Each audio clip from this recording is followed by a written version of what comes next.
Tonight on Nightside, world leaders meet in Singapore ahead of the summit meeting to denuclearize. We have the latest report on their arrival.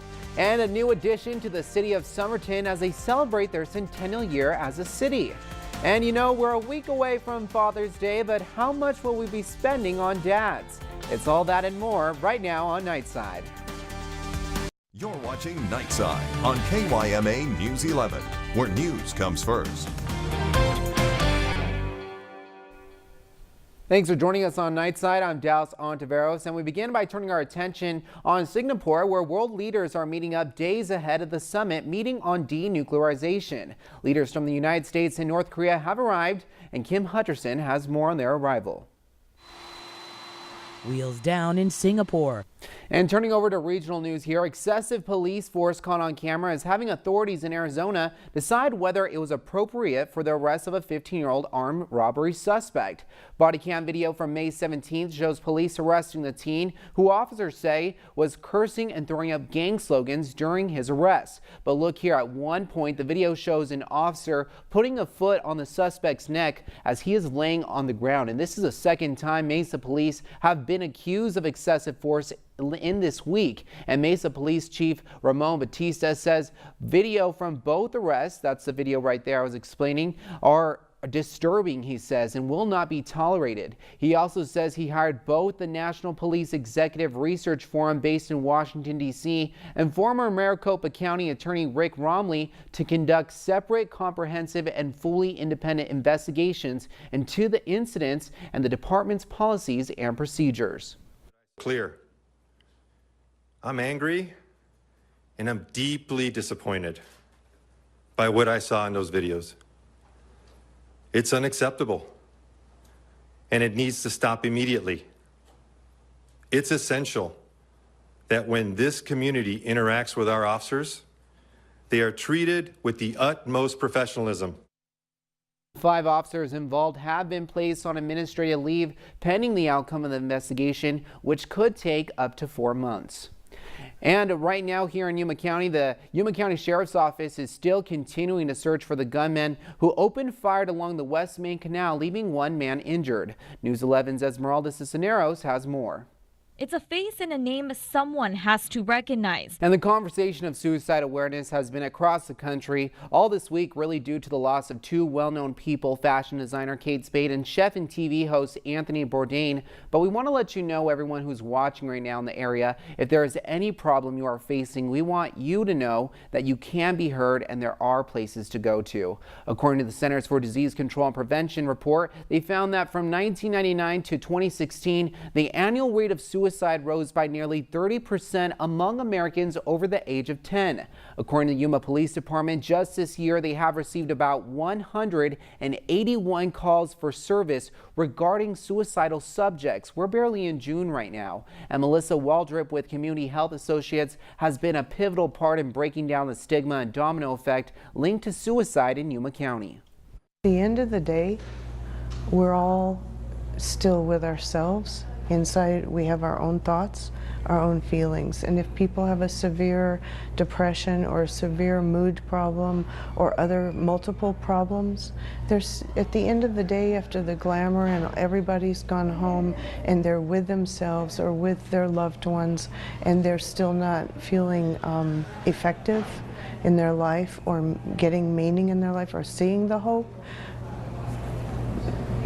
they're just like the rest of us. Melissa Waldrip also shares with us a crisis hotline number that serves Yuma County, La Paz, Pinal, and Gila. They have seen anywhere from 30 to 80 suicide calls a week, mostly coming from Yuma. And take this down right here. The crisis hotline number is 866-495-6735. Again, 866-495-6735, and you can also visit our website at kyma.com for more information. And the ribbon cutting ceremony for the newest hotspot in Somerton, the Centennial Park, took place on Saturday evening, where Mayor Yepes was there in attendance along with city officials and board members and everyone really to celebrate the city's centennial year. And this was kind of their way of doing it. Mayor Yepes also was looking forward to this for a long time for this milestone. Take a listen. We as council and staff have really been working towards giving the community something that is really representative of what our community is, and what better place to do it than here with our water tower. We wanted to make sure that the people that lived around here can come down here and enjoy themselves with some of the additions that we're going to be making here. And some good news right here. Hopefully we could see a water park being added, a museum, and even a cafe soon in the next couple of years. Well, taking a look at our weather right now of 4th Avenue, sponsored by RV World. Pretty quiet tonight. I don't blame you. Tomorrow is Monday. We are back on the grind. And you know what? It was kind of a warm weekend. And I want to say that Father's Day is next weekend. And before we even reach Father's Day, we're going to have a little bit of a heat wave. Let's go ahead and take a look at our first slide right now. Radar and satellite. We got clear skies in our area. As far as the local temperatures go, it's a little warmer than usual around this time. Usually we cool down into the 70s. But right now it's 89 in Yuma, 88 in El Centro, and 92 out in Blythe. Pretty warm out there. And what can we expect? Well, we're expecting some hot and windy days with winds up to 20 miles per hour in the desert Southwest. But I'll let you know what's going on in our full weather forecast coming up. And before that, Yuma County is adding marijuana to the long list of vegetation we grow out here. How did that come to the decision? Well, we have the details. It's coming up on Nightside. Welcome back to Nightside. Well, Yuma County will soon be home to a new medical marijuana facility. This comes after board members approved 3 phases of a rezoning project for Cactus Kush Farms. The board came to a complete agreement earlier this week, and now the medical marijuana facility has been given the green light to begin construction near County 17th and a half Street North and Avenue 74E in Hyder, Arizona. This is a little bit north of Dayton, and members of the board say the project is just the beginning of economic development and growth for the county, and anticipate the medical marijuana company will provide several jobs and business for the city. Economic boost for the community that's going to be in. All the different districts out there will benefit from it. School districts, library districts, things like that will benefit from it. And then they're promising to employ up to 50 people. So it's a win-win as the community sees. And we have reached out to Cactus Kush Farms for comment on construction, and we're still waiting for a response back, but we'll be following this development.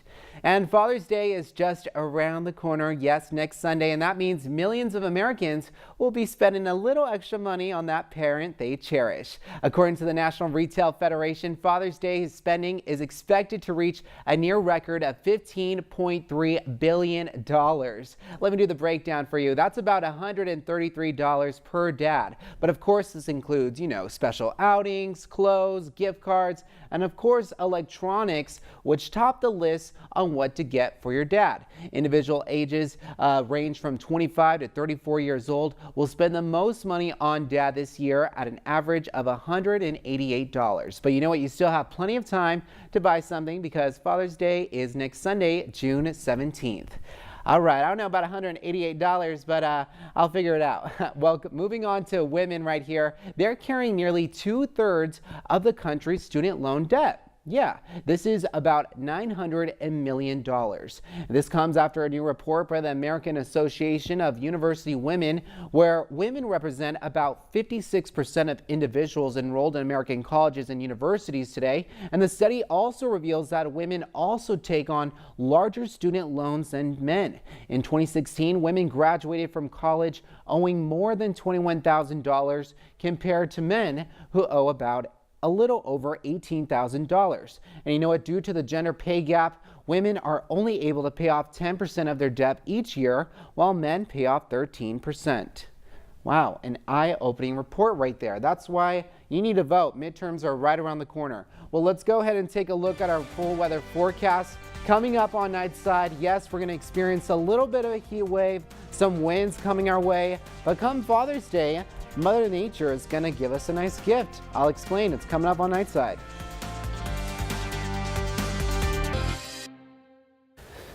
Thanks for joining us back on Nightside, taking a nice look at 4th Avenue, sponsored by RV World. Pretty quiet tonight. Do not blame you because it is Sunday night, and that's kind of what Sunday nights are there for, you know, preparing for the week, doing that last-minute laundry, doing the ironing, well, the kids aren't really back in school unless they're in summer school. You're getting them ready for summer school, but how is the rest of this week going to look like? Well, let's go ahead and take a look at our temperatures and radar and satellite right now. Clear skies in our area as it goes on, and our current temperatures in our regional is 89 in Yuma, 67 in San Diego if you happen to be going out the next couple of days. Our local temperatures right now are a little bit warmer than usual at this time of the day. 89 in Yuma, 87 out in YPG, and 88 in El Centro.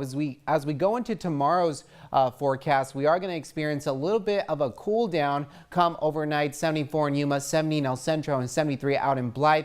But it's really going to warm up to the high 100s, 107 in Yuma, El Centro is 107 too, just reaching the 110s, but not yet, which is a good thing because we need to kind of cool things down. I mean, it's barely June and it's really hot, but you know, if you grew up here like myself, we've experienced hotter temperatures that are going to come our way. Taking a look at our 8-day forecast, sponsored by Quick Refrigeration Co. As far as Yuma and Imperial County goes, we are going to be experiencing a little bit of a heat wave come Monday, Tuesday, and Wednesday, but temperatures are cooling down when Father Day comes around, up to the 90s, which sounds a little strange, but when we are in the 90s, I think that's a good day. We are experiencing kind of winds picking up to 20 miles per hour, so a heads up right there. It's going to be starting at the beginning of this week, but will be dying out come Father's Day weekend, but things are looking pretty good. If you guys want some more details, feel free to visit our weather forecast on our website at kyma.com.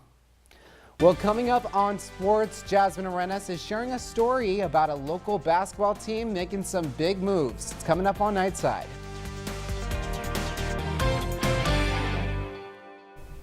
Welcome back to Nightside. Well, taking a look at sports, the Yuma Rising Stars are a local youth basketball team with outstanding upcoming talent, but that's not what makes this team the team. They aspire to make Yuma more of a basketball town, but for right now, they need your guys' support on making a big move. Jasmine Arenas met up with the team and brings us their story.